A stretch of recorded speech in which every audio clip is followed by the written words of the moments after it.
नमस्कार, NMF news देख रहे हैं आप। मैं हूं आपके साथ अभिषेक पुंडीर। आज 4 जून का इंतजार सबको था और इस 4 जून को जिस नतीजों की उम्मीद की जा रही थी बीजेपी की तरफ से, 400 पार का नारा दिया गया था, उस 400 पार के नारे से एनडीए बहुत दूर है और बीजेपी बहुमत का जो आंकड़ा है 272 उससे बहुत पीछे है। एनडीए बहुत मुश्किल से बहुमत का आंकड़ा पार कर रही है, लेकिन क्या एनडीए का सिर्फ बहुमत का आंकड़ा पार कर जाने से बीजेपी की नैया पार लग जाएगी? प्रधानमंत्री नरेंद्र मोदी, जिनकी तीसरी बार शपथ लेने की तैयारी चल रही है, विदेशों से जो निमंत्रण आ रहे हैं उन्हें स्वीकार कर चुके हैं और खबरें ऐसी भी हैं कि शपथ ग्रहण की तैयारियां भी बीजेपी की तरफ से जोरों पर है। क्या वो सच हो पाएगा? दूसरी तरफ जिस इंडिया गठबंधन के बारे में कहा जा रहा था कि वो 100 सीटों से ज्यादा नहीं ला पाएगा, वो फिलहाल 230 सीटों पर आगे चल रहा है। अकेले कांग्रेस 100 सीटों पर आगे चल रही है। तो क्या कुछ होगा इस चुनाव के नतीजे जानेंगे आज हम पंडित राकेश चतुर्वेदी से। बहुत बहुत स्वागत है सर आपका एनएमएफ न्यूज पर। पहला सवाल और सीधा सवाल मेरा आपसे, क्या 2024 में जो कहा जा रहा था कि 400 पार तो छोड़ ही दीजिए, अब प्रधानमंत्री मोदी शपथ लेंगे या नहीं? देखिए अभिषेक जी, बहुत पहले आप ही के मंच से हमने ये चीज कहा था और मैं हमेशा, मेरा स्वभाव रहा कि मैं डंके की चोट पर बात करता हूं। डंके की चोट पर भी इसलिए कि जो गणना है उसका अंक इधर उधर हो सकता है, लेकिन गणना इधर उधर नहीं हो सकती है, उसका फैक्ट इधर उधर नहीं हो सकता है। मैं कभी भी अंधभक्त होकर ज्योतिष को नहीं आजमाया हूं।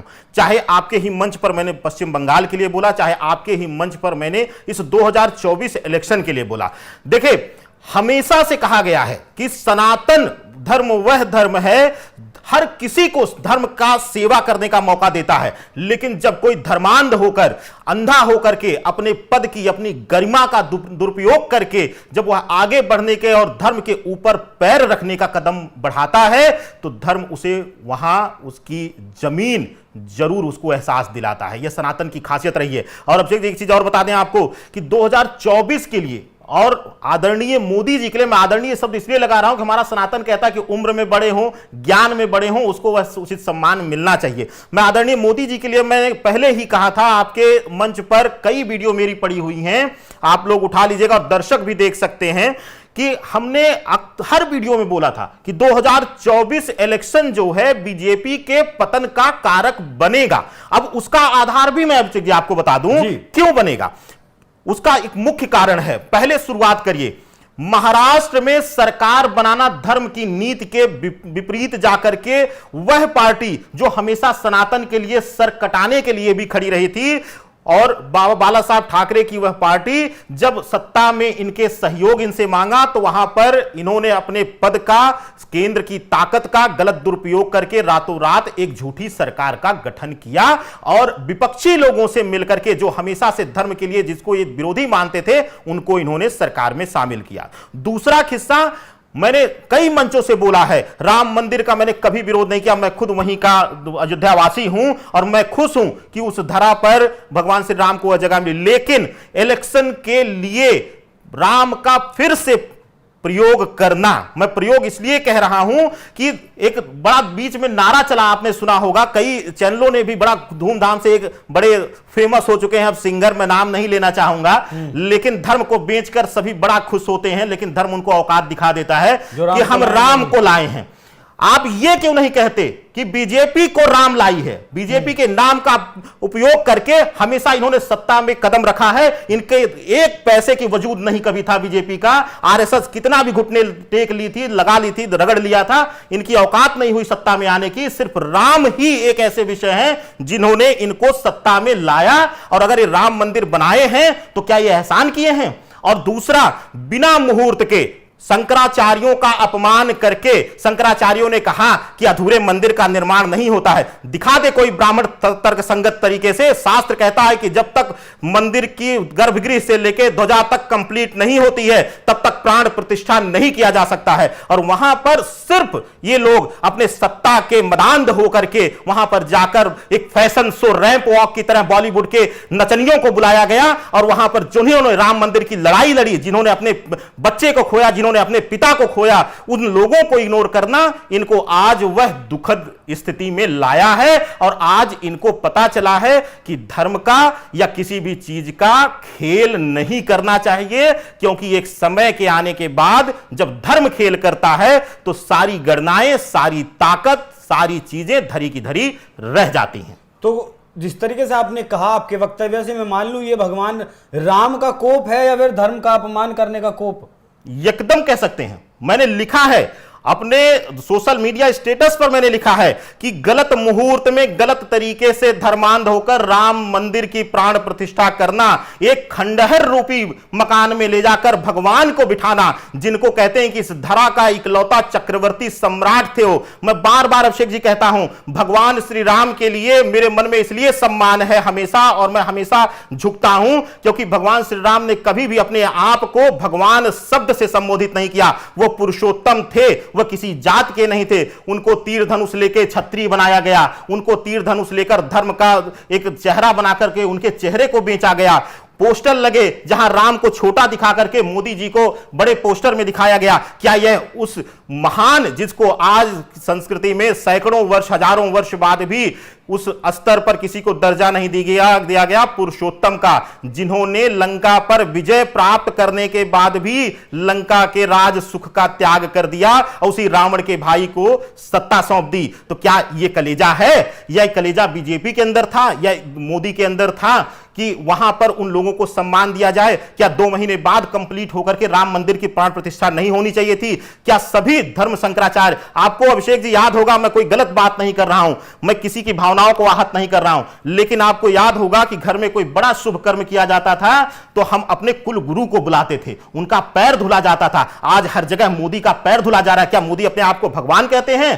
क्या यह बात सच्चाई है कि गलती से नहीं, सही में यह शब्द निकला संबित पात्रा के मुख से या उनके ट्विटर हैंडल से या जहां भी उन्होंने लिखा, एक्स प्लेटफॉर्म पर जहां भी लिखा उन्होंने कि वो जगन्नाथ हैं, या जब वो जगन्नाथ उनको सम्मान देते हैं, उनको प्यार करते हैं, या उनको वो जगन्नाथ के समतुल्य मानने लगे? क्या बीजेपी का ये अहंकार नहीं है? और आप ये मानिए, भगवान श्री राम हो या हमारी धरा शिव प्रेमी रही है, शिव ही हमारी धरा के आधार हैं, और कभी भी सनातन का अपमान और सनातन के नाम का खेल हमारी दैवीय शक्तियां बर्दाश्त नहीं करेंगी। ये हमेशा से रहा है। मोदी जी दैवीय शक्तियां, मोदी जी खुद भी कहते हैं।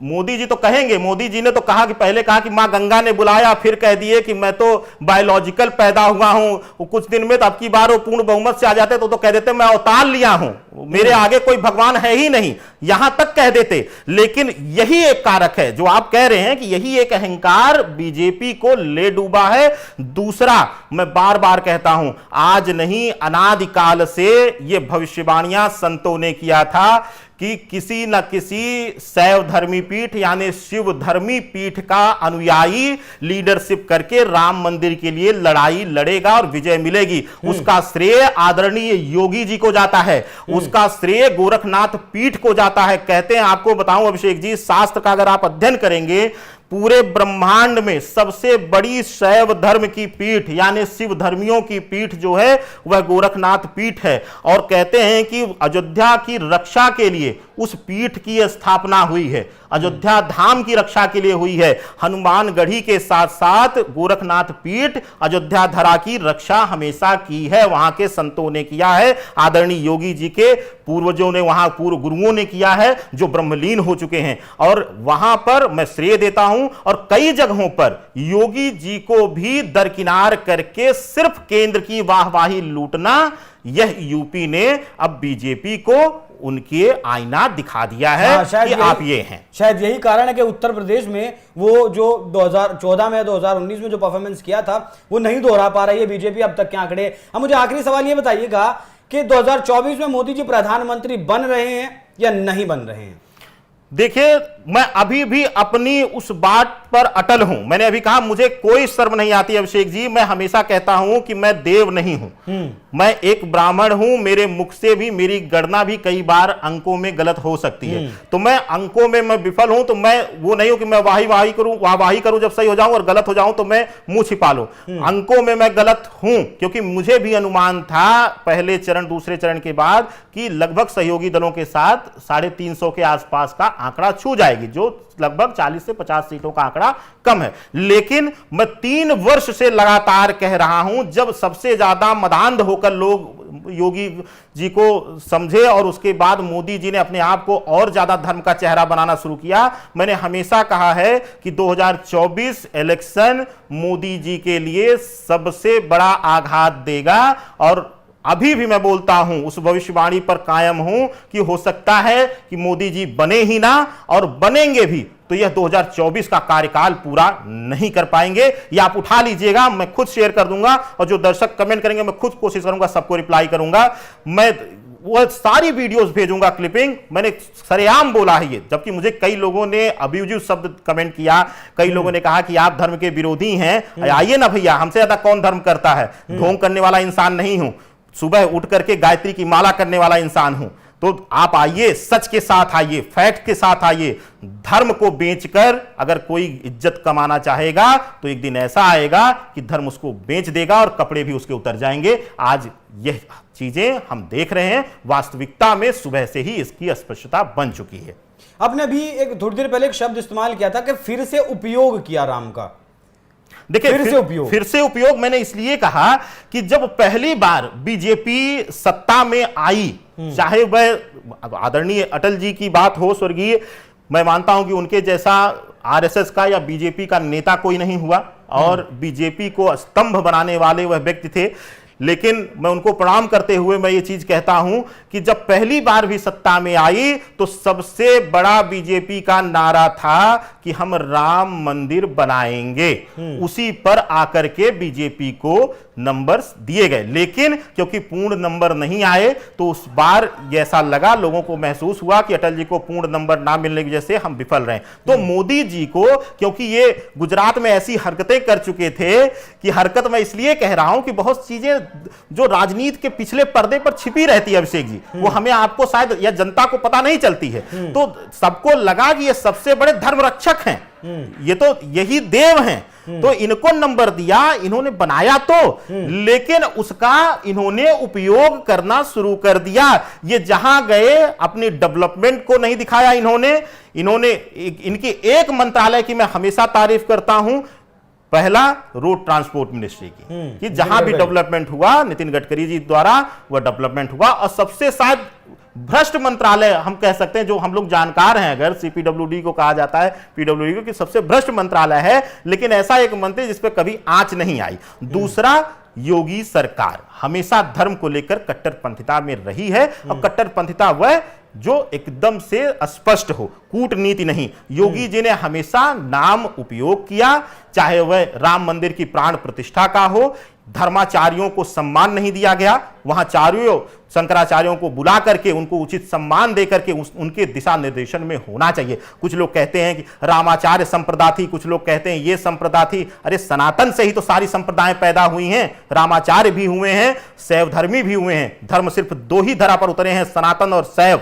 तो आप क्यों ये सब फालतू बातें करते हैं? धर्म को मत बदनाम करिए, धर्म के नाम पे खेल मत करिए। और इसलिए हमने कहा कि बार बार राम के नाम का उपयोग बीजेपी द्वारा किया गया है, और यह सत्यता है, प्रमाणित भी है। जो लोग थोड़ा सा आंखों से पर्दा हटाकर देखेंगे उनको यह स्पष्ट हो जाएगा।